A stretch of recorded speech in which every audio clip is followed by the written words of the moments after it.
Instawise. Big ideas. Pinocchio is transformed into a victim, and he's offered this identity, and he takes it. Now it's partly because he's deceived and manipulated, but it's also partly because the fox offers him the abandonment of responsibility as payment for adopting the victim identity. So this is where his own lack of morality, let's say, because this is all about Pinocchio's development as a character, plays a role in his demise. So if I'm a victim, then everyone else owes me something, and I don't have to take any responsibility. And so one of the things I've wondered, here's something to think about. It might be that the sense of meaning that life can provide to you is proportionate to the amount of responsibility you decide to take on. And that'd be very strange if it was the case, you know, because responsibility, of course, is a kind of weight, obviously, and it's difficult to take on responsibility. But if any positive emotion that you feel, and your control of anxiety, and the control over pain, is dependent on the activation of these systems that watch you move towards a desired goal, then the more complete and weighty the goal is, the more kick there's going to be in the observation that you're moving towards it. And you know, you kind of already know this, because you'll have observed in your own life that when you're engaged in something that you believe in, that the time passes properly. You know, you can see this even if maybe you're reading a paper and it's actually related in some intelligible manner to something that you want to learn. So even though it's difficult, you get engaged in it, you can remember it better, you can process it better, and you're not so likely to fall asleep, and you're not so likely to want to find distractions, all of that. You can get into it. And it would be very interesting if that was proportionate to the degree of responsibility that you're willing to shoulder, and I think you can make a strong case for that. I've also often wondered, imagine you could offer people a choice. Here's the choice. You could say, well, your life isn't meaningful. The nihilists have got it right. There's no meaning in your life. And because of that, there's no reason for you to accept any responsibility. So you can live a responsibility-free life, and maybe one of impulsive pleasure-seeking, but a responsibility-free life, but the price you pay is that it doesn't get to be meaningful. Or you could say to someone, no, we're going to do the opposite. We're going to say, you can live a meaningful life, but it's only going to be as meaningful as the amount of responsibility that you're willing to bear. And then you might say, well, what would people choose? Because everybody also always makes noises about wanting to have a meaningful life.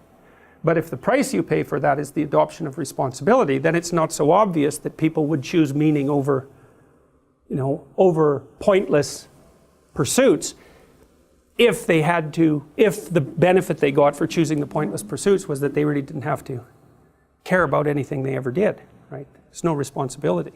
And that's really what Pinocchio is offered. And that's what the coachman offers him. And that's interesting because,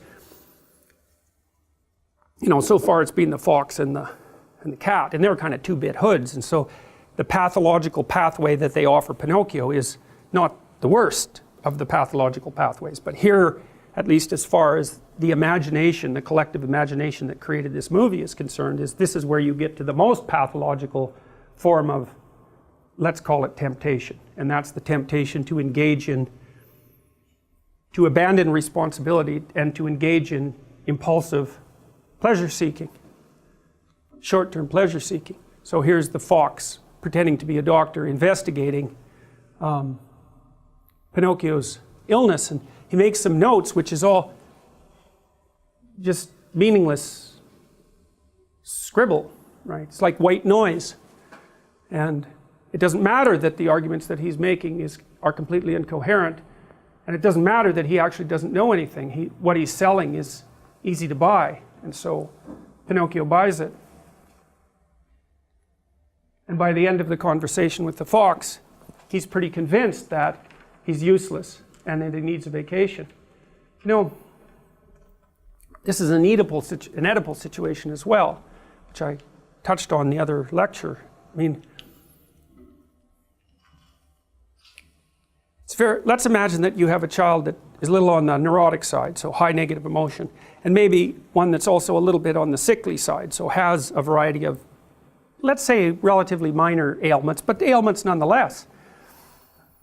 And so what that means as a parent, we'll say mother for this example because I want to use the Oedipal example, you have to make a decision all the time about exactly how you're going to treat that child. One decision is, well, you don't have to go to school today because you're not feeling well. It's like, fair enough. But do you make the same decision the next day? And do you make the same decision the next day? And let's imagine that you enable the child to avoid responsibility as a consequence of capitalizing on their illness. Well, then that's not going to be very good for the child. The rule with a sickly child has to be something like, I'm going to push you right to your limit. Because otherwise, how is the person going to figure out what they can do? And if they can't figure out what they can do, then they're not going to be able to make their way in the world at all. And then that gets muddied very badly if you're not exactly sure that you want them to make their way in the world. You know, maybe you're just as happy because you'd be sitting at home alone if your child was there with you. And maybe you'd be just as happy at some level if they never grew up at all, because then they won't leave. And maybe that's because you have a terrible marriage and you're lonesome, you know. Maybe it's an abusive marriage and your husband has chased away all your friends. And so you don't have anything at all. And maybe that's because you didn't stand up for yourself very well, apart from the fact that he was, you know, tyrannical in his central nature.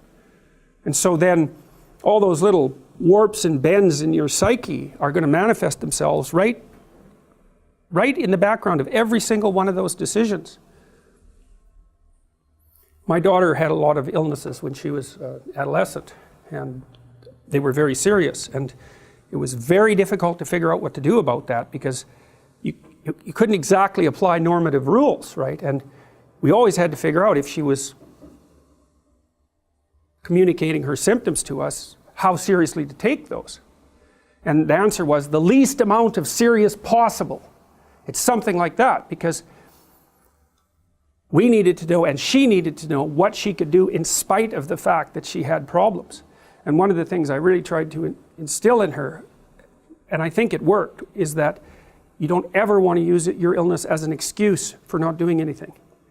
Not consciously. You know, sometimes you might not know, I'm not feeling well, what can I do? Well, you don't know, right? Because sometimes when you're not feeling well, you can do more than you think, and sometimes you can do less than you think. It's not like it's obvious, but sometimes it's obvious, you know, this little temptation flits through your mind and you think, well, I don't really want to do what I'm doing today and I'm not feeling very well, so I don't have to do it. You do that 100 times, then you don't know how sick you are anymore.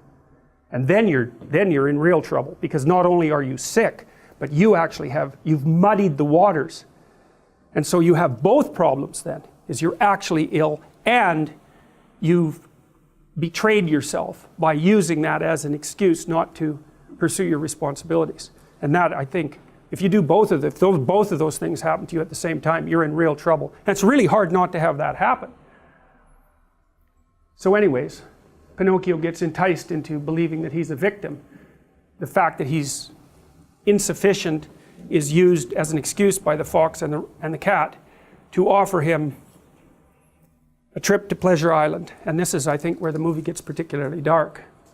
And so off they go, singing away. They have to carry him. So you could say, in some sense, he's carried by societal pathology and his own trouble. He's carried like a puppet off to Pleasure Island. And so the cricket is again left behind. He's not the world's best conscience at this point. So Pinocchio goes off to meet the coachman, and the coachman has already said he's collecting bad little boys. And he's got them all in the coach. They're all delinquent types here. And the ticket on the coach was the Ace of Spades, which is what Pinocchio is holding. And he's with this character here called Lampwick. That's an interesting name. So he's the thing that burns in the middle of a light, Lampwick. And that's interesting because it's a play on Lucifer, because Lucifer means bringer of light. And so Lampwick is a play on that. And Lampwick is really a nasty piece of work. He's got this false arrogance about him. He's got this like cynical voice, really deeply cynical voice. And he's only, I don't know how old he's supposed to be in this, maybe 12 or something like that, or 13. And so he's one of those kids who's become prematurely cynical. If you like this video, I recommend you to read this book. Get the book, link in the description below.